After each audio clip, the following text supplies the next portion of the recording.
The challenges in cloud security are immense, but with the right mindset and innovation, we can turn them into opportunities for stronger, more resilient security practices.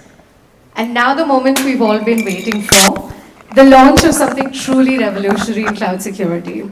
We've spent the morning discussing the evolving threat landscape and the need for proactive security measures as well. But just talk alone is not enough. It's time for action. It's time to unveil the solution that will redefine how we approach cloud security from this moment forward.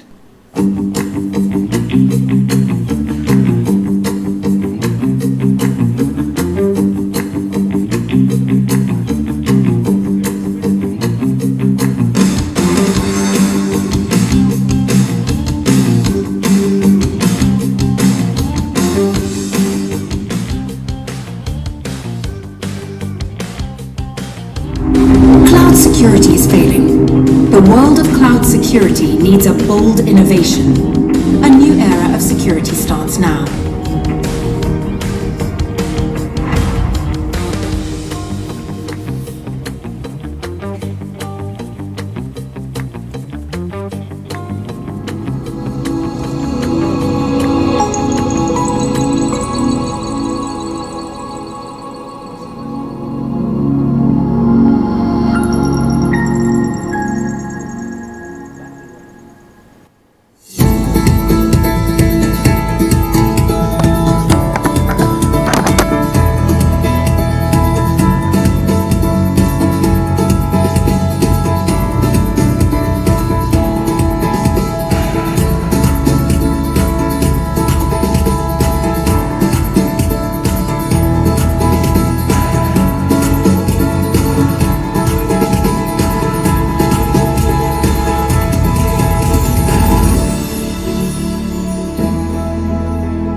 Hold up, that was just a glimpse of what's actually to come. To take us through this game-changing innovation, we actually have somebody who's been at the heart of its creation itself. Our next speaker is not just a technology leader, but a visionary innovator who's been shaping the future of cybersecurity for over 17 years now. As the director and head of R&D at SecPod, she's led the development of Sena Now cybersecurity platform, turning it from an idea into a world-class security solution over the past 15 years. She's architected and designed security solutions that don't just defend against attacks, but actively prevent them, pushing the boundaries of what's possible in cybersecurity. A true strategist, she ensures that every feature, every function, and every innovation in Sena Cloud is research-driven, impactful, and built for the resilient real-world challenges that enterprises are facing today. Beyond her work in cybersecurity, she's a creative at heart, passionate about art, music, and design, also classical dance. Her ability to blend technical precision with artistic vision has made her one of the most dynamic leaders in the cybersecurity industry today. Ladies and gentlemen, please join me in welcoming Preeti Subramanian to unveil the future of cloud security. Tremendous use today for people who speak only the mother language using unified payment interface that we use leverages cloud technology. We all use it, isn't it?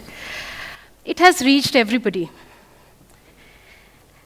And so are the complexities of the cloud security itself, right? I would like to start with this. Generally, I start with a positive note. There has been various attacks that are there, but one in AWS application load balancer, it compromised over 15,000 applications. And AWS said that it only affects a small fraction of the customers. So they corrected their documentation and ensured that people follow the best measures that are possible.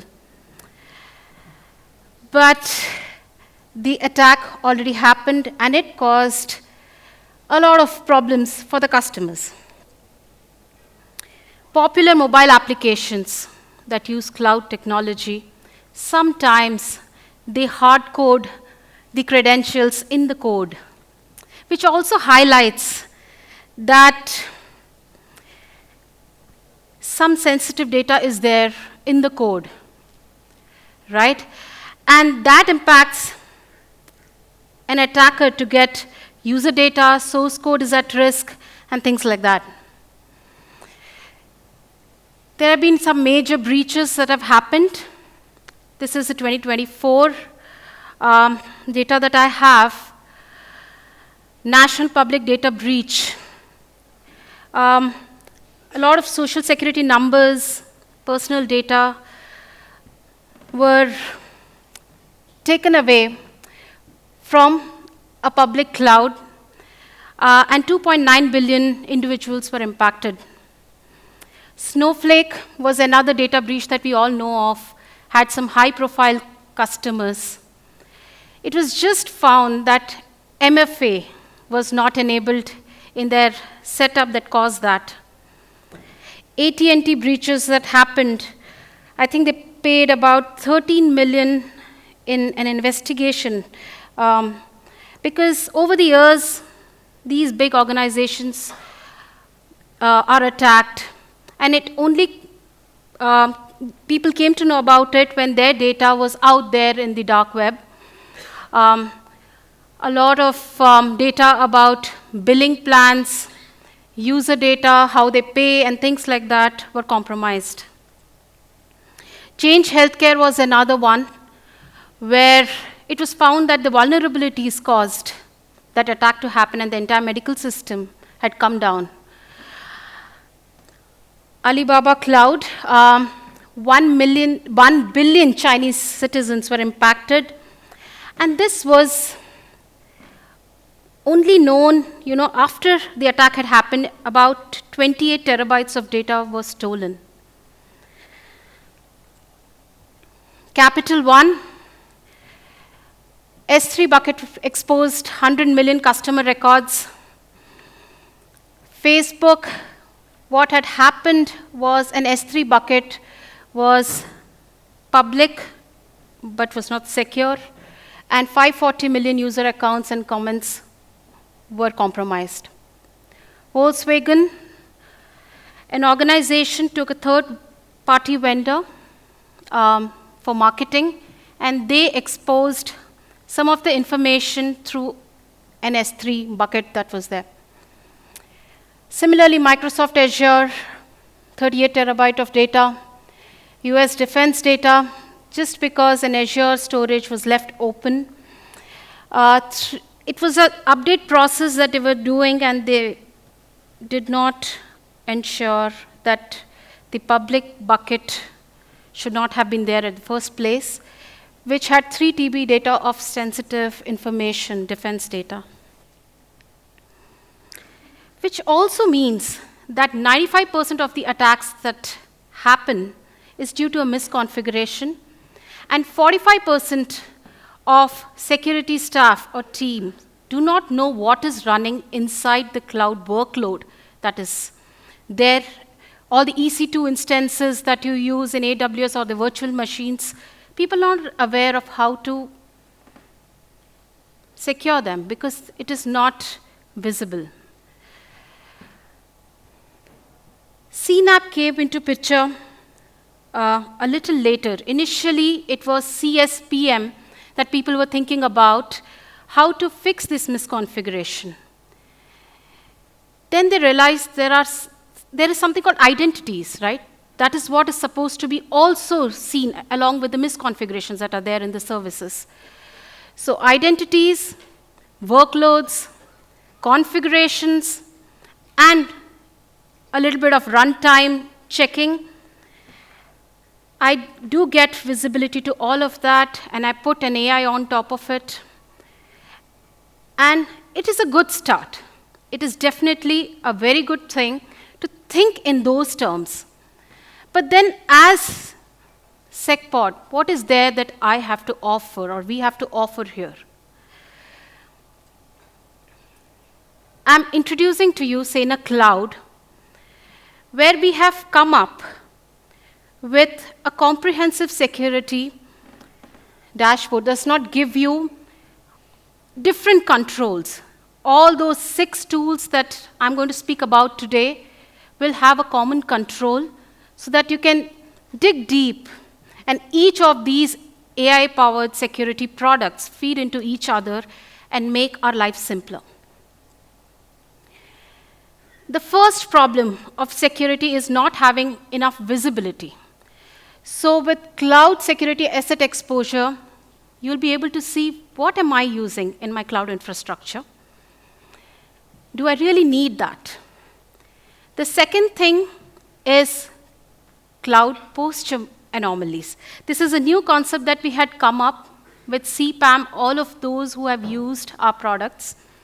We can identify a problem in a particular instance or a security group of AWS, but we do not see them collectively and see why are these anomalies there at all, right? Why are we using certain services in a certain way?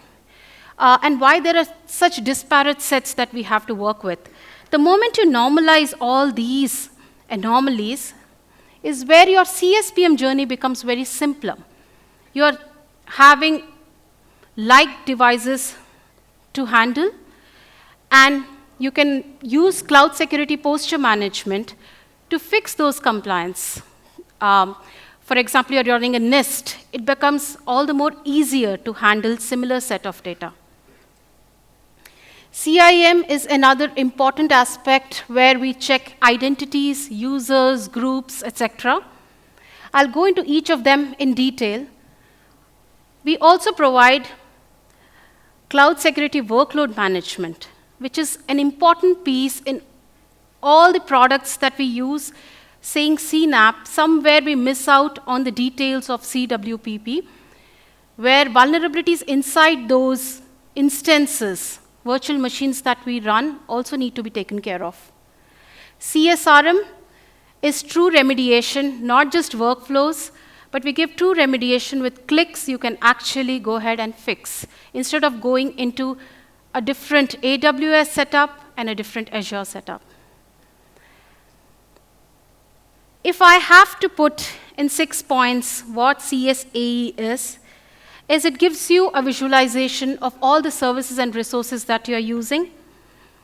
Identify what is publicly accessible in those, and also see how many geographic distributions that you have put this data that you're using all these services from. You can create your own watch list to see which are those resources that really matter to me, and also have an aspect of cost optimization where you can visualize and estimate how this month is going to be for me. If there are some things that you do not want to use, automatically decreases your attack surface as well. And there are some outdated applications or resources that you might be using, also can be viewed in this particular tool. The next tool that I'll be talking about is CSPA, where we try to find anomalies in a set of similar data using data science algorithms. And we visualize how severe is my infrastructure. You can click and see which one is impacting my organization a lot. And also dig deep into seeing what are those findings that we are flagging, saying these are anomalies. You can whitelist them if it is acceptable to you. Probably you're experimenting with something. Or you can patch them by a single click. The next thing that I'll be talking about is CSPM, where you can create benchmarks according to the region where you have infrastructure. You can do quick evaluation and get audit reports. You can gauge your attack surface, dig deep into all the resources and try to see why we have marked it as a problem. You can go through the knowledge base of all the references that we have given if it makes more sense of why we need to do this, and just a single click and get remediated. In a product CIEM, we try to identify if you have any inactive users. You have users who have excessive permission. Groups which are empty, unnecessarily lying down there, and of no use, and somebody can actually make use of them because you're never looking at them. There are policies that AWS provides which can give access to almost all resources and services if not configured properly. You have RBAC, Entra roles in Azure that you can look into and see if those authorized actions are in place. You can see critical events where one can see who is logging in, who is adding those roles and users and things like that. So you can actually take an action. Is this something that is supposed to be happening in my infrastructure? This is the heart of our product, CWPP, where you can discover vulnerabilities and assets that are there in your workloads. Look at compliance in those workloads, right? So if you want to be PCI DSS compliant, it should be not difficult for you to make that action. Risk prioritization, which is a very important topic of today. Where should I start, right? And we flag saying that this is what you should act upon first in your workloads. Anomalies, of course, when I look at the data set altogether, is this something that I should not be having in my organization? Workload management, where you can write your own scripts to detect and respond, and patch management that helps you fix both security and non-security patches. CSRM. Generally, if you right now look at all the CNAP products, you have everything lumped up in one dashboard where you are seeing vulnerabilities in your workloads, you're seeing misconfigurations, everything is there, right there on the screen. And it looks too cluttered.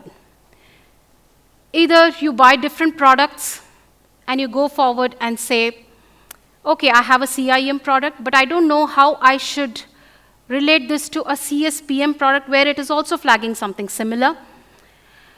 So here remediation is segregated, yet if you patch something in one particular product, it automatically fixes many such issues that might be there in other products. So this remediation becomes very simple. You can see top patching recommendations, understand why my patch is aging and I'm not able to fix this, and also see the impact of it. If I fix these many patches, how my risk is going to come down. And also you can create, schedule, even wait for approval for your patching tasks. So why you should choose our CNAP?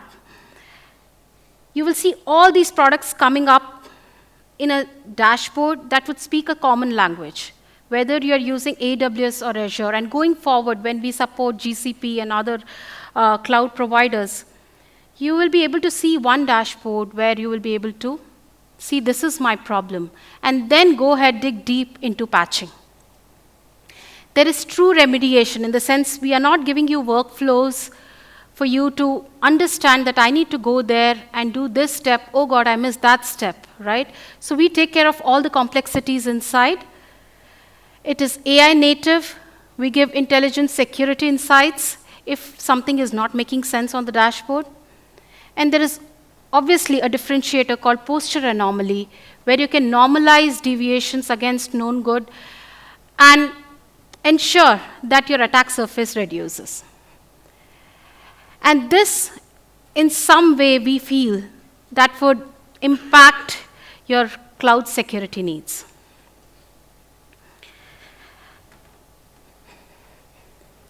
So right now, what if I tell you that you will have one dashboard? Sorry, I have to get stuck behind this thing because I'm going to give you a demo of the product, a live demo. What if I tell you that I'll give you one dashboard where you can see your organization's endpoints, network devices. You can also see your cloud infrastructure, cloud workload, everything coming up in a unified dashboard. And you will be able to remediate that with a single click. So I'll show you the product. Just give me a second that I will log in and connect, and I'll come back.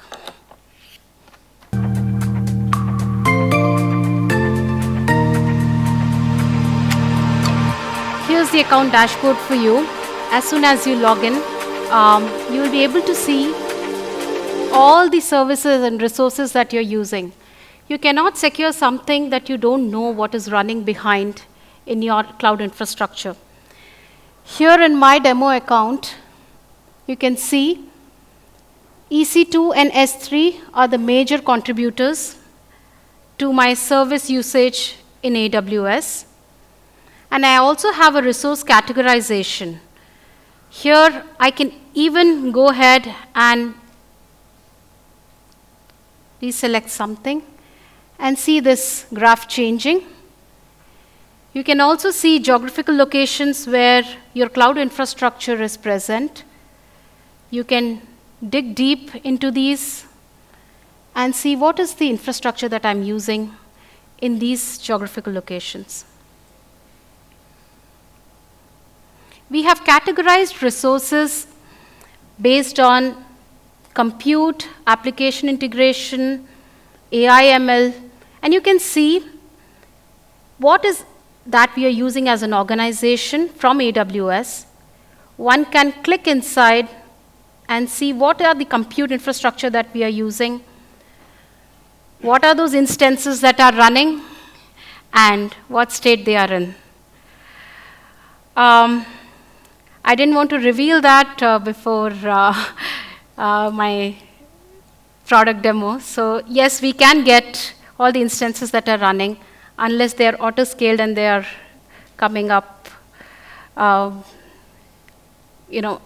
and when the requirement is. These are all the resources that we are using. And I'm also marking something called publicly accessible. So this is something that one needs to see. Why is it publicly accessible? One can click into this and see the evidence of why I have marked it as publicly accessible. I could also see a service type, say I have SageMaker notebooks. So I want to see if they're not publicly accessible. Yes, I'm in good luck today that they are not. You can also see how many services and resources you are using over 30 days. And you can take that information and probably see an analysis of why there are deviations, ups and downs. This is the cost graph that I'm telling you. What is the current month estimate that I'm expecting? And what am I using each month on month? There is also tabular data, which probably I'm not able to make sense of. So I can simply click and analyze and see what is that I'm doing, because it's very difficult to understand a table. You can simply take this information, put it in your report if you are looking at cost optimization. It says the most expensive services that I'm using is Claude, the tax that I'm paying to AWS, and also the elastic computing. There are some outdated resources that are there in this setup. We have written intelligence to see why we have these outdated resources. AWS generally flags certain instance types or certain services as deprecated, so we may no longer want to use them. And I want to create something that I am interested in particularly. So I can go to watch list. I can give a name, say a service that I want to look at. I want to look at all my databases, RDS services that we are using from AWS on region West 1 and West 2. And I would say RDS for US West regions, right? On the current data set, and I would add it to the watch list. So what this will do is whenever I go to any of the products, we'll be able to use this tag and see. I will try to do this in front of you. I'll try to put a watch list, which is RDS. I'll apply this, and you'll be able to see all the resources that I'm using in my watch list, as well as when I go further, you'll be able to see what are the issues in this thing that I'm interested in, right? So this is CSAE for you. One can click inside and see information of what is being used, and also download the JSON if it is required for integration. The next product that I would like to show today is posture anomaly, where one will be able to see deviations against known goods. So let me take some examples here. These are the things that are not looking okay while these are normalized. I'm not sure if you're able to see the screen very well, but I'll read it out for you. Unusual type of instances. Someone has created a very large instance, C524X large, in EU region, which is not very usual of this organization, will be marked here. And with a single click, a person can go into remediation, take steps to remediate it. So I will select one of the resources, and I can stop those instances. I'll go back to the product that I was in. Let's see some more anomalies. Unusual number of core counts in a machine. 48 core machine. I have never seen that in my organization, so this is flagged by us. C5A large with one core is never seen. So all these combinations are being looked at. There's also information about identities, where users are using some outdated password. Say, for example, in this, root account has not changed since 2 years. Avinash, 10 months. Right? So these passwords have never been changed. Imagine if we can solve all these anomalies, then our journey into CSPM, where we try to comply to some standards, become easier. Right now, I have scanned the machines against SecPod default, which takes the best from all the benchmarks that you can think of, PCI, NIST, HIPAA, CIS, and I've put the best possible value that you can put for the configuration. And if you're compliant to SecPod default configuration, you might comply very easily to any of the benchmarks that are possible. I'll quickly show how easy it is for you to create a benchmark. For example, I want to check PCI DSS compliance in US West 1 region. There are certain things that I see on the screen right now. Data mitigation service replication instance should not be public and things like that. I have checked many of these rules.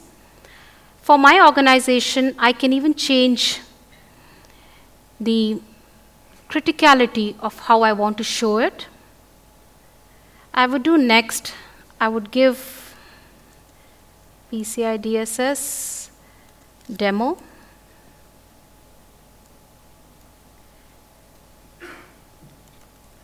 Nimbus is my account. I'll create a benchmark, and I can evaluate it.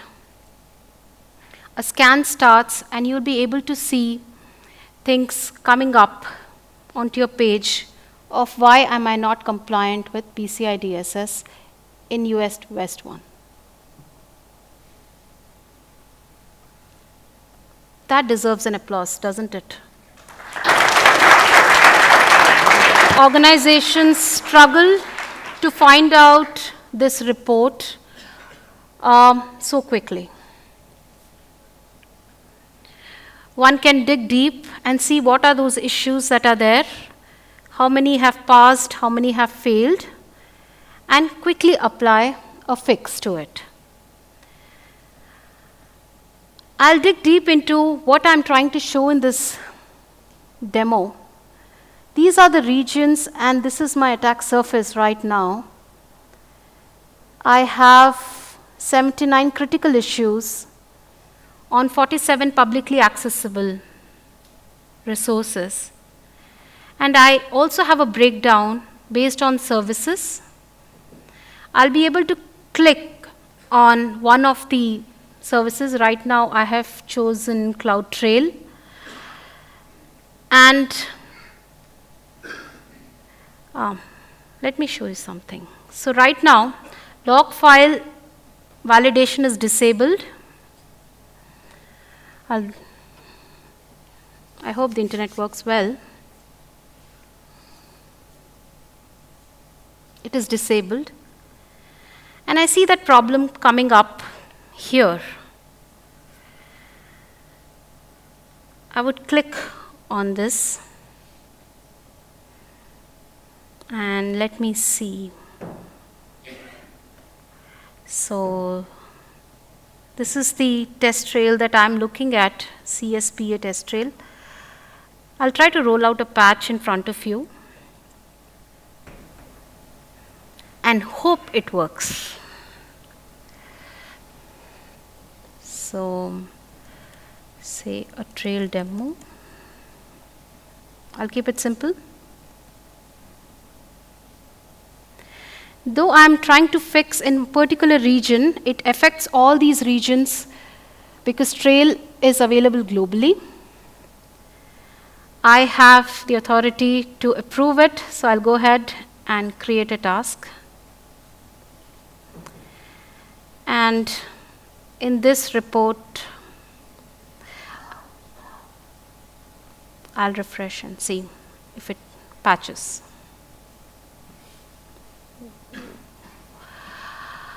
So CloudTrail disabled, I'll refresh and see if I'm able to put the patch in place.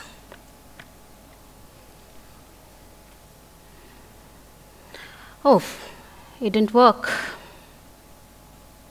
But it's supposed to enable it. That's what I'm expecting. I hope I'm seeing the right one.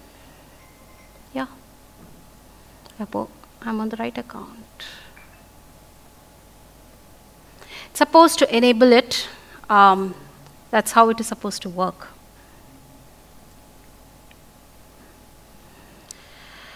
Okay, going forward, we can also see status of each of these status that I have created till now. Some might require approval, some did not work, some worked.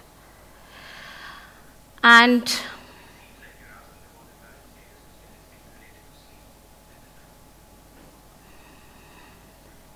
I'll go ahead and show you another thing called CIEM, where I'm able to see users, groups, policies, and roles.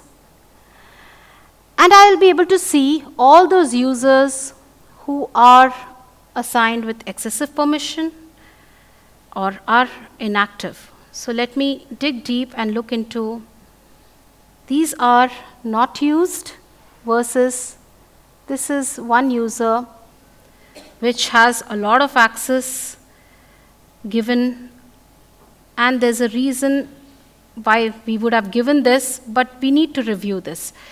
And if you're okay with it, you can whitelist, but if you're not okay, you would go ahead and want to patch it. So there are policies as well that you can go ahead and look into it. And there might be policies which are not making sense right now. All are in read mode. So it is pretty much OK. I would like to see some high privilege actions. The first problem with this policy in AWS is that it has exceeded the length of what is allowed. And I have something called all resources that it is allowed on, which is something that deviates from the least use privilege, where you need to mention what resources it should act on. There are some critical activities that you can see. Here I have hidden, but for the customers it will be seen.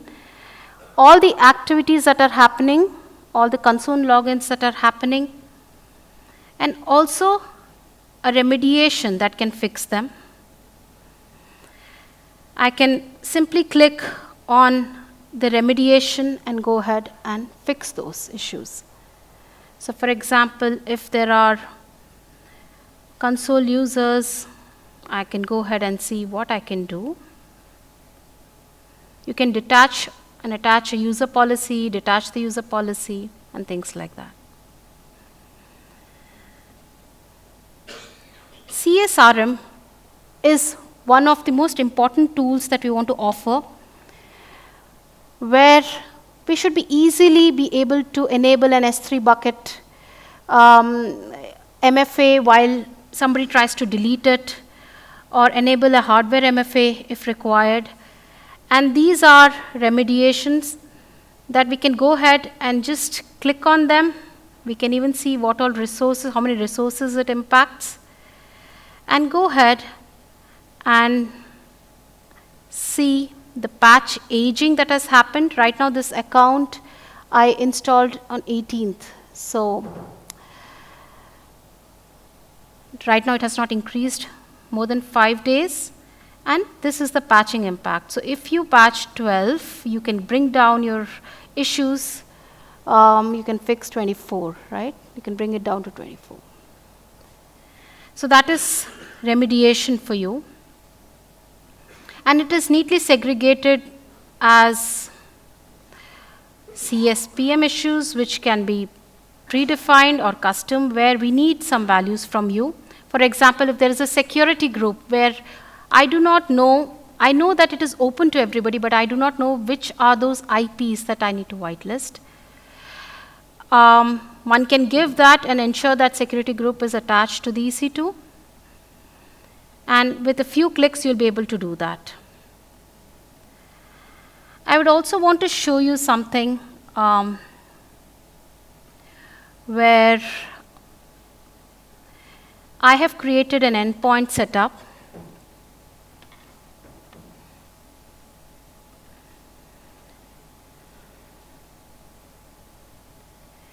Where I have given some suggestions. You do not know what to do with this product when the first time it comes in your hand. And I ask a question. I have an agent-based, but I do not know what OSs it supports. So it gives you answers like these. I can also search for list top 10 vulnerable devices and go into discover. So basically, we try to give 3 aspects of conversing with GenAI. One is you can learn about the product. You can discover data without having to know where to go in the product. And also Saner intelligence, where you can search for a particular CVE and try to understand what it means to me. I'll ask another question here. How can I automate software deployment? Because I want to deploy one software through this product. I'll try to learn about it.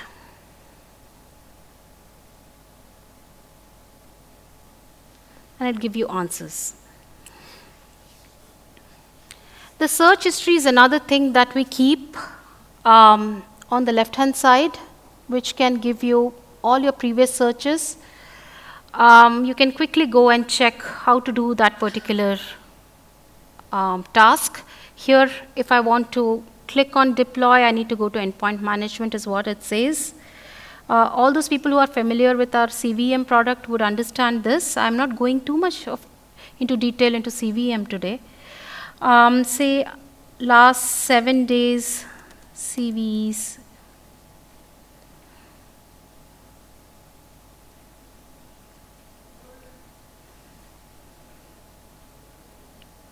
Well, I need to discover, so I'll say last 7 days CV in discover.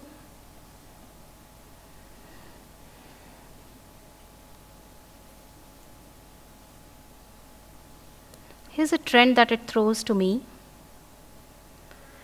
53 to 6073 is how my vulnerabilities have been in this account. And which MVE are related. This is a malware, sorry for the auto correct. MVEs are related to VPN software. So I can go into Intel and it will tell me all the MVs that are related to VPN. So you can pretty much ask any question and be able to understand and strategize your work, how you're going to go about securing. There's an interesting aspect as well. I would try to cover it up. I have 4 minutes left. These are my workload instances that I have, and I would want to show you the vulnerabilities that are there in EC2 instances. I have 4 EC2 instances. I freshly spawned it yesterday, day before yesterday, and I saw vulnerabilities in a ready OS that AWS had to offer in VIM. They fixed it 48 hours after that, but I could fix it in 24 hours because within 24 hours, the moment it came in, my agent was there and I could see the vulnerabilities and fix it. One can also look at the vulnerabilities as well as go to workload management and try to connect all those people who use AWS and are managing instances. You know how hard it is to get hold of the access to a workload. So one can go and just with a simple click, without the use of PEM files and things like that, can get access to that instance. So I'm in that EC2 instance and I will be able to manage anything here as well. So this is all I had today. Thank you very much for bearing with me throughout the demo. And I hope to see this product coming out pretty soon, within some time. I think we are about to take demo also, demo requirements. So I will tell you how this product will go forward. We are going to automate patching, which means that if you write a rule and says every time this issue comes, please patch it, I'll be able to patch it. Ongoing compliance, week-to-week basis, we'll be adding compliance standards such as GDPR, ISO. We are also planning to cover GCP, Alibaba, Oracle Cloud, IBM Cloud as well. And we are trying to come up with a new product called CDR, where you'll be able to write your own detection and response scripts. And through your feedback, it will continue to evolve. And these are some of the real-time success stories that people have written for our CVM product, which will also be applicable to our workload management, because most of the instances that run, the servers that are running, use Linux as their operating system. And we have something to offer here because we have rollback, we have some game changers here. We have an integrated comprehensive view of the product. So go ahead, scan the QR code, get an early access to the product. Within March, if you actually sign up for a demo of the product, you'll get a goodie and a discount. Thank you so much.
Thank you so much.